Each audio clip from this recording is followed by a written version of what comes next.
Welcome back to CGR Comics. Today I'm reviewing Mask issue number 1 from December 1985 from DC Comics, the first in a 4-part miniseries featuring the Mask characters and vehicles. They were a mid-80s line of cool toys that were regular vehicles that sprouted guns and tank treads and all kinds of cool stuff, and the main heroes had masks. And this first issue, spectacular as they claim, is based on the hit TV show, which was really nothing more than a giant advertisement for those toys. This issue is called When Opportunity Knocks, and on the deck of the PNA warship, I should mention the PNA stands for the Peaceful Nations Alliance, is a red Camaro. Why would a Camaro be on the deck of an aircraft carrier? I guess we'll find out, but for those who already know what Mask is all about, you know it has wings.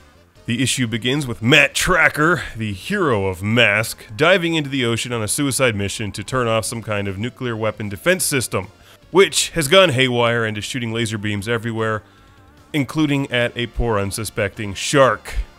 That's a sad moment in this comic book, that they had to kill a shark to prove a point about how dangerous this thing is. That's a shame. But Matt Tracker survives, of course.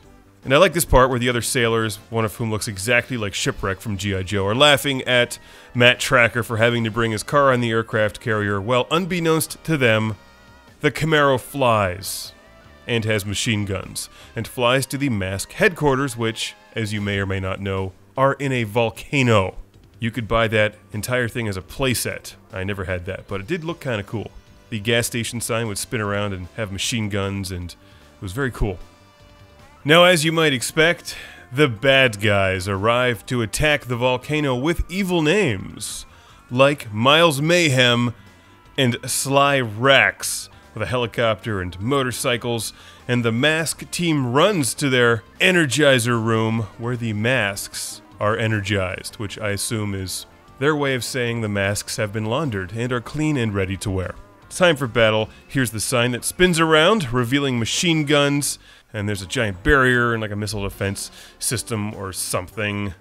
And like the TV show and the other issues of the comic book, the rest of the story is basically the cool vehicles fighting each other, trying to sell you the vehicles, because these are nothing more than advertisements for the toy series. So here's a nice part where they shoot a giant boulder out of the volcano, which hits a helicopter, and when we turn the page, we get an advertisement for 1985 to 1986 NBC Saturday morning cartoons. Back when Saturday mornings were filled with cartoons instead of the depressing news. Shows like Snorks, Gummy Bears, Smurfs, Punky Brewster, Kid Video, Mr. T, Spider-Man, and here we've got a great shot of Mr. T next to Spider-Man and one of the Smurfs saying, "Spider-Man, the little blue guy's no fool. This year, we're cool." Yeah, that's reason enough to buy this issue. I've previously reviewed Mask issue number 2, so you should know where this one goes, but here we've got to look at some of the other members of Mask, like Bruce Sato, who drives the Rhino, which is the 18-wheeler truck with all the guns. Brad Turner drives the Condor, which is the motorcycle, and Dusty Hayes drives the Gator, which is the Jeep. They load up their vehicles and, of course, blow things up. And it wouldn't be an issue of Mask if somebody didn't jump out of the volcano on a motorcycle. I mean, why wouldn't you do that? The artwork is good enough to get the job done. The storytelling is fairly predictable, but fans of Mask will most likely enjoy Mask issue number 1 from 1985, the first in a 4-part miniseries. Even though Mask was never as popular as He-Man, G.I. Joe, Thundercats, or Transformers, there's still a lot of Mask fans out there.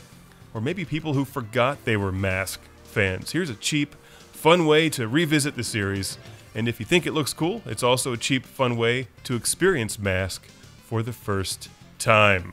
This issue also has a look at Behind the Bunker, showing you the Mask headquarters, the Mask Energizer room, and an advertisement for the Justice Society of America, as well as an advertisement featuring Hulk Hogan. Kids just want to have fun on Saturdays with Dungeons & Dragons. Now that was an awesome show. Dungeons & Dragons cartoon show. Bernstein Bears Wuzzles Does anybody remember the Wuzzles? The Young Astronauts, and of course, Muppet Babies. And Superpowers Collection toys. It's Mask, issue number 1 from 1985. If it's got a flying Camaro on the cover, it's got to be good. It's Mask.